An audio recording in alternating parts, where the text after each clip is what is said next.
TikTok was banned in the United States for less than 12 hours over the January 18th weekend, which just means that half of America's population went to bed at a reasonable time. And while its ever so short-lived ban created a whole array of problems and discussions to be had surrounding the American government, I believe it has also created a whole new unprecedented movement among its users. Many people chose to use this as a positive opportunity to fix their horrendous screen times and their lives. And I guess we're all just supposed to pretend like this never happened and go back to our doom scrolling. But guys, I already downloaded Substack. I'm a whole new person.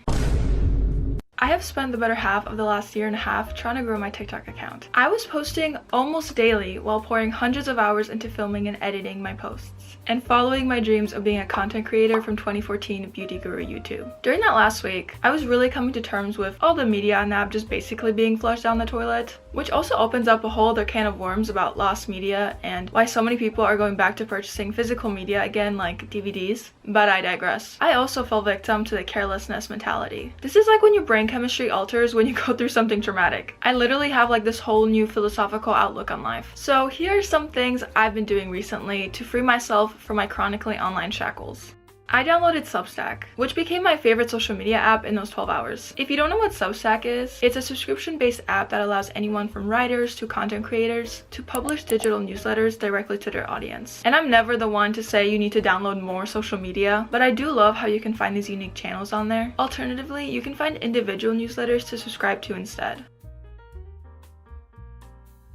There's just something about the ritual of reading while having breakfast that makes you feel like you just accomplished something. Now listen, I may be biased on this one because I work in one, but utilize your local library. A library isn't just for checking out books. A lot of libraries have the latest media like magazines, movies, audiobooks. You can also access Hoopla and Libby, which are digital library apps you can access with any library card. Many libraries also have things you can check out, from instruments to sewing machines. Spend time with yourself. You can make a date of flipping through the latest magazine issues, look through the cookbooks, and find a recipe you want to make for dinner that day. And of course, even though we have like all the streaming services, it wasn't streaming anywhere. And then I was like, wait, let me look through the library. Sure enough, they had it. So we were able to go and pick it up and watch it that same day for free. So go get a library card if you don't already have one, because they have a lot of cool stuff, okay? Speaking of books, I feel like no one ever talks about the journey it takes to become a reader, especially as an adult, having grown up never reading more than just what was assigned at school. Reading is not something I decided to pick up and now I'm some intellectual who reads 200 books a year. If all you're used to is instant dopamine from hours of scrolling, it can take a while to rewire your brain to see books as a form of entertainment. I mostly read fiction, but I really want to dip my toe into nonfiction this year, so I set a goal for myself to read one nonfiction book this year. You need to set an achievable goal, because you're going to feel so much better about yourself when you complete it versus like a failure because you didn't. If you need some recommendations,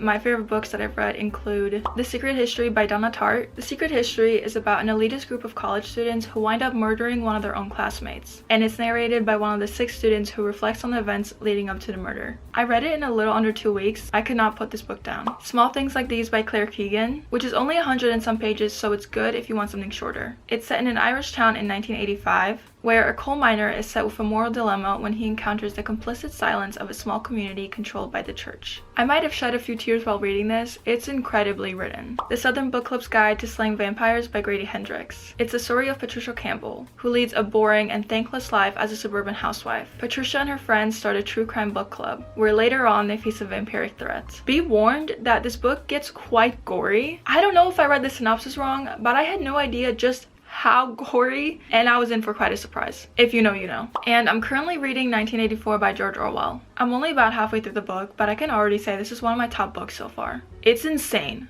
and something everyone should read, especially in our political climate right now. Take care of yourself. The best thing you can do is become mindful and intentional with your actions. You can consume content on the internet without making it your whole personality, as long as you take the time to build your own personality. When people used to ask me what my hobbies were, I never had an answer. I thought I didn't have any hobbies just because I didn't paint or knit. But then I realized something like watching TV shows can also be a hobby. Don't sell yourself so short that you become the shell of a person. Take the extra time to cook yourself a good dinner. Do a face mask. Channel your inner sitcom wife energy and put on lotion before bed. If you you're someone who wants to do these things and try new hobbies, but you find yourself almost paralyzed with laziness, I found that immersing yourself into something like an online space that's dedicated to the subject can be very motivating. This is something common for studying, like the people striving to be Rory Gilmore, or watching Study With Me videos. It's that same concept. Follow booktubers and journal accounts. Join a book club. Sometimes doing something just for yourself isn't enough. When you know you have others counting on you, that might just be your motivation. And down the road, you will form these habits for yourself. Instead of completely eliminating old habits, take this time to expand yourself to new outlets. Set boundaries. Don't check TikTok until at least 30 minutes after you wake up. It's crazy that doing this just once, after that initial push through of needing to check my phone, I actually start not wanting to go on TikTok because I know it will immediately just drag me back into doom scrolling. Thank you so much for watching, and please let me know your thoughts down below. Bye!